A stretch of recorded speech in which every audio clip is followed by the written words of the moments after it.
Малайсары батыр Тоқтауылұлы қазақ халқының тарихындағы орны ерекше батырлардың бірі. Орта жүздің биі, қолбасшы, саясаткер, дипломат. 18 ғасырдағы аласапыран дәуірде қазақтың жерін қорғап, елін жаудан сақтаған қайсар ұлы. Батырлығынан бөлек Абылай ханның бас кеңесшісі болған сұңғыла саясаткерлігі де тарихтан белгілі. Оның туған жылы жайлы әрқилы пікір айтылады. Көптеген зерттеулерде 1700 жылы деп көрсетілгенімен, кейінгі зерттеушілер 1708 жыл деп нақтылауда. Туған жері сыр бойының Түркістан атырабы. Әкесі Тоқтауыл түйе көтерген, жолбарысты жалаң қолмен алған ер жүрек батыр деп сипатталады. Анасы Мөлдір Қалмақ Ноянының қызы. Малайсарының қарындасы Қабанбайдың әйелі болған Гаухардың да есімі тарихта батырлығымен қалған. Малайсары батыр туралы алғашқы дерек көздері Шоқан Уәлиханов пен Мәшһүр Жүсіп еңбектерінде кездеседі. Мәшһүр Жүсіп өз жазбаларында осы Малайсары өз заманында епетейсіз ірі, дөкей батырдың бірі есепті болған деп жазады. Әйгілі ғалым Шоқан Уәлиханов 18 ғасырдағы батырлар туралы тарихи аңыздар еңбегінде Малайсарының Абылай хан бағалаған батырлардың ішіндегі ең биік екендігі айтылады. Абылайдан 300-дің батырлардың ішінде бәрінен жақсы көріп, құрмет тұтатының қайсысы деп сұрағанда, ол былай деп жауап беріпті. Менің батырларымның ішінде батылдық пен ер жүректікте Малайсарыға, қайсарлық пен зеректікте Баян батырға тең келетін ешкім жоқ. Ғалым Шоқан Уәлихановтың жазбаларына қарағанда, Малайсарының аты шыға бастаған кез 18 ғасырдың бірінші жартысы. Қазақ жерінің төрт құбыласында жау басып, жан алқымға таяған уақыт. Шашыраңқы, бейбіт әрі момын жатқан қазақ халқына айналасында жатқан елдер түгелдей ауыз салып, жұлмалауға тырысқан шақта, Абылайдың айналасына топтасқан батырлар ежелгі мекені ұлы қазақ даласын азат етуге жан аямай кіріскен еді. Малайсары батыр солардың ішіндегі ең танымал, беделді көшбасшылардың бірі болғандығын тарих айқындап отыр. Малайсары би сайланып, арғынның Бәсентиін руының рубасы болады. 18 ғасырдың ортасы қазақ хандығы саяси тұрғыда аса ауыр жағдайларға тап болған кез. Шығыстан жоңғар хандығының шапқыншылығы бір толастамай ала шапқынға түсірсе, солтүстіктен Ресей империясы арқа даласына құрығын сала бастаған еді. Осы уақыттарда Абылай ханның айналасындағы билер мен батырлар да әртүрлі саяси қадамдарға барып, түрлі пікірлерде болды.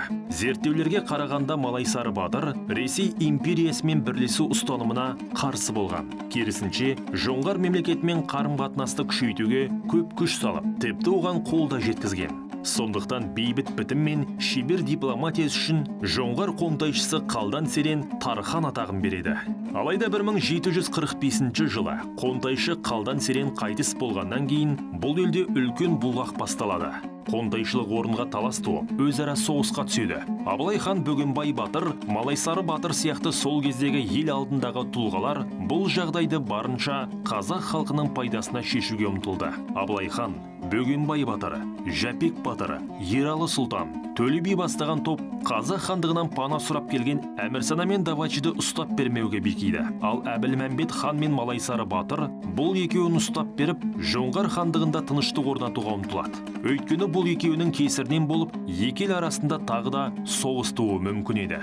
Осындай толымды деректерге қарап отырып, 18 ғасырда қазақ хандығының басынан өткен ірі тарихи оқиғалардың баршасының басы қасында Малайсары батырдың жүргендігін аңғаруға болады. Елдің болашағы үшін өзі дұрыс деп тапқан шешімдерді қабылдай білген қайраткерлігімен де ел есінде қалған. Мәшһүр Жүсіп Көпейұлының қалдырған шежірелік деректеріне қарағанда, Малайсары Тархан өмірінің соңында қалмақтармен соғыспауға бел буып анттасқан екен. Алайда ел мүддесі жолындағы қан кешу ол антты аттауға мәжбүрледі. Абылай хан бастаған орта жүз қолы Жетісу жерін қалмақ басқыншылығынан босату үшін майдан ашады. Малайсары батырға да қолқа салып қол бастауын сұрайды. Сертіне беріктік танытқанмен уақыт оған қаратқан жоқ. Батыр қазақ қолының бір туын ұстап, тағы да жорыққа аттанады. Қалмақтардың бір қорғанын бұзу шайқасында Малайсары батырға 3 рет оқ тиеді. Ауыр жараланған батырды Абылай қасына алдырып емдеп, бақауылға өзге тамақты бере беріңдер, тек сүрет бермеңдер деп тапсырады. Соғыс жағдайында жас ет табылмай, етке аңсар ауған батыр бақаушыға басыңды шабамын деп қорқытып, дорбаның түбіндегі қазына астырып жейді.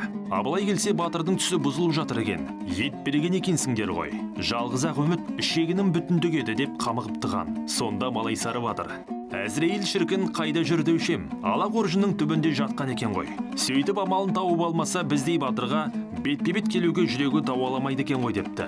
Ішкен ант суының қасиеті ме?